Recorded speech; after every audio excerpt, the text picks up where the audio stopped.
നമസ്കാരം. ക്യൂ മലയാള UK ന്യൂസിലേക്ക് സ്വാഗതം. ലേബർ പാർട്ടിയുടെ റാറ്റ് ടാക്സിനെതിരെ ബർമിംഗ്ഹാം കൗൺസിലർ രാജിവെച്ചു. ബർമിംഗ്ഹാം സിറ്റി കൗൺസിലിൽ ക്വിന്റണിനെ പ്രതിനിധീകരിക്കുന്ന കൗൺസിലർ സാം ഫോസൈത്ത് പാർട്ടിയുടെ പുതിയ പെസ്റ്റ് കൺട്രോൾ നിരക്കായി 24.60 പൗണ്ടിനെ എതിർത്ത് ലേബർ പാർട്ടി വിട്ടു. ഇതിനു മുൻപ് ഈ സേവനം സൗജന്യമായിരുന്നു. എലികളെ നിയന്ത്രിക്കുന്നതിനുള്ള പെസ്റ്റ് കൺട്രോൾ സർവീസിനെ നാട്ടുകാർ റാറ്റ് ടാക്സ് എന്ന് കളിയാക്കി അഭിസംബോധന ചെയ്യാറുണ്ട്. നഗരത്തിൽ പല പ്രാവശ്യം നടന്നിട്ടുള്ള ബിൻ സമരം മൂലം മാലിന്യ കൂമ്പാരങ്ങൾ കൂടുന്നതോടെയാണ് എലികളുടെ എണ്ണം വർദ്ധിക്കുന്നതെന്ന് ഫോസൈത്ത് ആരോപിച്ചു.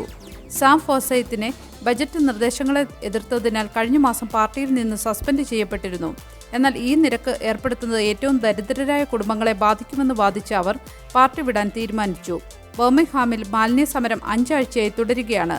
ലേബർ പാർട്ടി നയിക്കുന്ന കൗൺസിൽ സാമ്പത്തിക പ്രതിസന്ധി പരിഹരിക്കാൻ 149 ബില്യൺ പൗണ്ടിന്റെ ലാഭം ലക്ഷ്യമിട്ടാണ് ഈ നിരക്ക് ഏർപ്പെടുത്തിയത്. എന്നാൽ ഈ നടപടി ജനരോഷത്തിന് കാരണമായിരിക്കുകയാണ്. വിറ്റ്സ്റ്റബിളിൽ നിന്നുള്ള ബേബിജൻ തോമസ് കെന്റ് കൗണ്ടി കൗൺസിലറാകാൻ ഒരുങ്ങുന്നു. ബ്രിട്ടീഷ് സംസ്കാരത്തോടും സമൂഹത്തോടും അഭിമാനം പുലർത്തുന്ന ബേബിജൻ തോമസ് കെന്റ് കൗണ്ടി കൗൺസിലറാകാൻ മത്സരിക്കുന്നു. യോഗ്യതയുള്ള ഒരു നഴ്സായ ഇദ്ദേഹം വിദേശത്തും NHSലും ജോലി ചെയ്ത് സമ്പന്നമായ അനുഭവം നേടിയിട്ടുണ്ട്.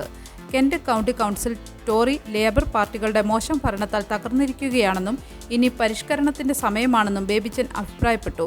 ബ്രിട്ടീഷ് പൈതൃകവും പ്രാദേശിക സമൂഹവും തനിക്ക് വളരെ പ്രധാനമാണെന്നും റിഫോം പാർട്ടിയിലൂടെ ഒരു മാറ്റം കൊണ്ടുവരാൻ ആഗ്രഹിക്കുന്നുവെന്നും അദ്ദേഹം പറഞ്ഞു. ആരോഗ്യ സംരക്ഷണ രംഗത്തെ അനുഭവം തന്റെ നയങ്ങളെ സഹായിക്കുമെന്നും അദ്ദേഹം വിശ്വസിക്കുന്നു.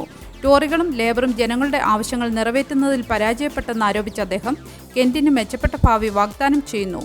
നഴ്സിംഗ് പശ്ചാത്തലവും സമൂഹത്തോടുള്ള പ്രതിബദ്ധതയും ബേബിജനെ വ്യത്യസ്തനാക്കുന്നു. നിങ്ങളുടെ വോട്ട് എനിക്ക് നൽകൂ, ഒരുമിച്ച് നമുക്ക് കെന്റിനെ പുനർനിർമ്മിക്കാം എന്നാണ് അദ്ദേഹത്തിന്റെ ആഹ്വാനം. റിഫോം പാർട്ടിയുടെ പിന്തുണയോടെ അദ്ദേഹം തന്റെ പ്രചാരണം ശക്തമാക്കുകയാണ്.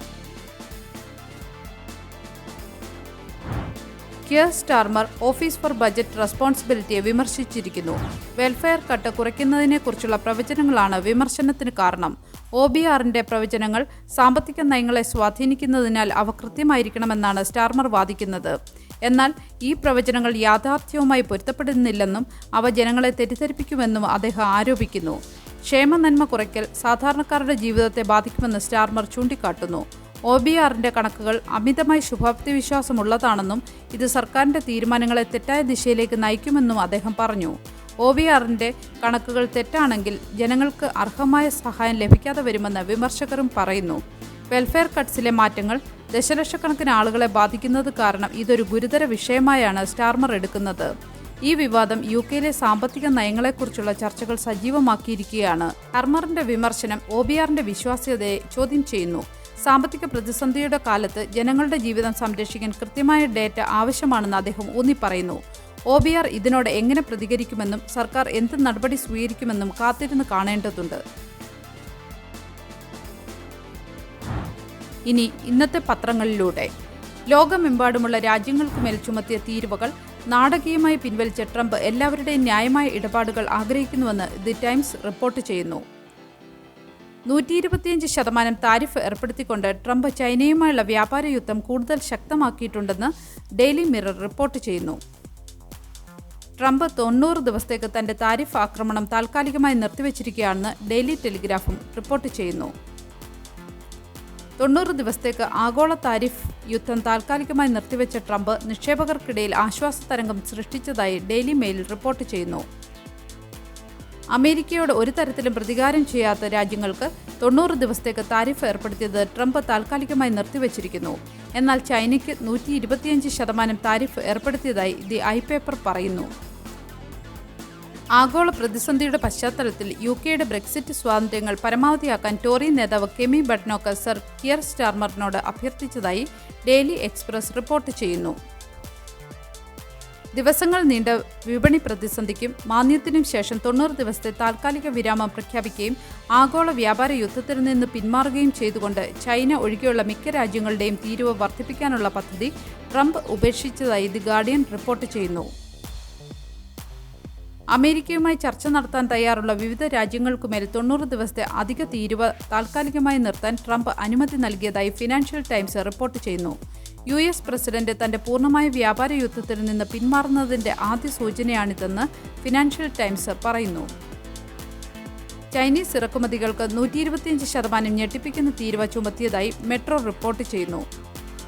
ഇന്നത്തെ മെയിൻ പത്രങ്ങളെല്ലാം ട്രംപ് ചൈന ഒഴികെ മിക്ക രാജ്യങ്ങളുടെയും നികുതി വർധനവ് 90 ദിവസത്തേക്ക് നിർത്തിവെച്ചതായും ആഗോള വ്യാപാര യുദ്ധത്തിൽ നിന്ന് പിന്മാറിയതായും വിപണി പ്രക്ഷോഭത്തിനും മാന്ദ്യ മുന്നറിയിപ്പുകളും കണക്കിലെടുത്താണ് ഈ തീരുമാനമെന്നും റിപ്പോർട്ട് ചെയ്യുന്നു. ഇനി മറ്റു വാർത്തകളിലേക്ക് നോക്കാം. ഇന്ത്യൻ കുടിയേറ്റക്കാരെ മാത്രമേ പരിഗണിക്കുകയുള്ളൂ എന്ന് തൊഴിൽ പരസ്യം നൽകിയ ബ്രിട്ടൻ ആസ്ഥാനമായ IT കമ്പനി മാപ്പ് പറഞ്ഞു. ഇംഗ്ലണ്ടിലെ ഇൽഫോർഡിലുള്ള കമ്പനി ആസ്ഥാനത്തേക്ക് ഡെവോപ്സ് എഞ്ചിനീയർമാരുടെ ഒഴിവിലേക്കായിരുന്നു കമ്പനി പരസ്യം നൽകിയത്. അവൻഡാവോ ടെക്നോളജീസ് എന്ന കമ്പനി മലയാളികളുടേതാണെന്ന് കരുതപ്പെടുന്നു. ഏറെ വായനക്കാരുള്ള ഒരു റിക്രൂട്ട്മെന്റ് സൈറ്റിൽ വന്ന പരസ്യത്തിൽ ബ്രിട്ടനിൽ ജനിച്ചവർ അപേക്ഷിക്കേണ്ടതില്ലെന്ന് വ്യക്തമായി പറഞ്ഞിരുന്നു. അപേക്ഷാ ഫോമിൽ വിസയുമായി ബന്ധപ്പെട്ട നിരവധി ചോദ്യങ്ങളുണ്ടായിരുന്നു. ഹൈദരാബാദിലും ബാംഗ്ലൂരിലും അമേരിക്കയിലെ ന്യൂ ജേഴ്സിയിലും ഓഫീസുകളുള്ള സ്ഥാപനമാണ് അവൻഡാവോ ടെക്നോളജീസ്. ചിത്ര രഞ്ജിത്താണ് ഇൽഫോർഡിൽ ഇതിന്റെ ഡയറക്ടർ. ജീവനക്കാരിൽ ഒരാൾക്ക് പറ്റിയ തെറ്റാണ് ആദ്യ പരസ്യമെന്ന് പറഞ്ഞുകൊണ്ട് കമ്പനി രണ്ടാമതൊരു പരസ്യം കൂടി നൽകിയിട്ടുണ്ട്. എന്നാൽ ആദ്യ പരസ്യം പോസ്റ്റ് ചെയ്ത വ്യക്തി അവധിയിലായതിനാൽ ആദ്യ പരസ്യം പിൻവലിക്കാൻ കഴിയുന്നില്ലെന്നും കമ്പനി പറയുന്നു. ബ്രിട്ടീഷ് നിയമങ്ങൾ അനുസരിച്ച് പ്രവർത്തിക്കുന്ന ഒരു കമ്പനിയാണെന്ന് ഓൺലൈൻ പരസ്യം നൽകിയതിൽ തെറ്റുപറ്റിയെന്നും കമ്പനി വക്താവ് പറഞ്ഞു. ഏതെങ്കിലും ഒരു പ്രത്യേക രാജ്യക്കാർക്ക് തങ്ങൾ അമിത പരിഗണന നൽകുന്നില്ലെന്നും വക്താവ് പറഞ്ഞതായി മെയിൽ ഓൺലൈൻ റിപ്പോർട്ട് ചെയ്യുന്നു. ഇത്തരമൊരു പിഴവിന് തങ്ങളുടെ ഖേദം രേഖപ്പെടുത്തുകയാണെന്ന് കമ്പനി അറിയിച്ചിട്ടുണ്ട്. യുകെയും ഇന്ത്യയും തമ്മിൽ സ്വതന്ത്ര വ്യാപാര കരാർ. യുകെയും ഇന്ത്യയും സ്വതന്ത്ര വ്യാപാര കരാറിന്റെ 90% ഭാഗവും ധാരണയിലെത്തിയതായി വ്യാപാര ചർച്ചകളിൽ പങ്കെടുത്തവർ അറിയിച്ചു. ഈ വർഷം തന്നെ കരാർ പൂർത്തിയാക്കാൻ UK സർക്കാർ പ്രതീക്ഷിക്കുന്നതായും 140 കോടി ജനസംഖ്യയുള്ള ഇന്ത്യയുമായുള്ള വ്യാപാരം വർദ്ധിപ്പിക്കാൻ ഇത് സഹായിക്കുമെന്നും അവർ വ്യക്തമാക്കി. ഇന്ത്യൻ തൊഴിലാളികൾക്കുള്ള വിസ സംബന്ധിച്ച വിഷയം ഏറെക്കുറെ പരിഹരിച്ചതായി ഒരു സർക്കാർ ഉദ്യോഗസ്ഥൻ പറഞ്ഞു. എന്നാൽ രാഷ്ട്രീയ തലത്തിലുള്ള ചർച്ചകൾ ഇരുവശത്തും വെല്ലുവിളികൾ സൃഷ്ടിക്കുന്നതായും അവർ കൂട്ടിച്ചേർത്തു. വിസ്കി, കാറുകൾ, ഫാർമസ്യൂട്ടിക്കൽസ് തുടങ്ങിയ മേഖലകളിലെ ചില പ്രശ്നങ്ങൾ ഇനിയും പരിഹരിക്കാനുണ്ടെന്ന് ബിസിനസ് പ്രതിനിധികളുമായുള്ള യോഗത്തിൽ UK വെളിപ്പെടുത്തി. ഉറക്കത്തിനിടയിൽ ദേഹാസ്വാസ്ഥ്യം. UK മലയാളി ലണ്ടനിൽ അന്തരിച്ചു. തൃശൂർ ജില്ലയിലെ ഇരിങ്ങാലക്കുട സ്വദേശി ജോനസ് ജോസഫാണ് മരിച്ചത്.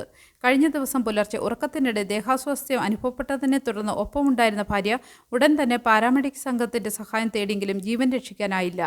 ഹൃദയാഘാതമാണ് മരണകാരണമെന്നാണ് പ്രാഥമിക നിഗമനം.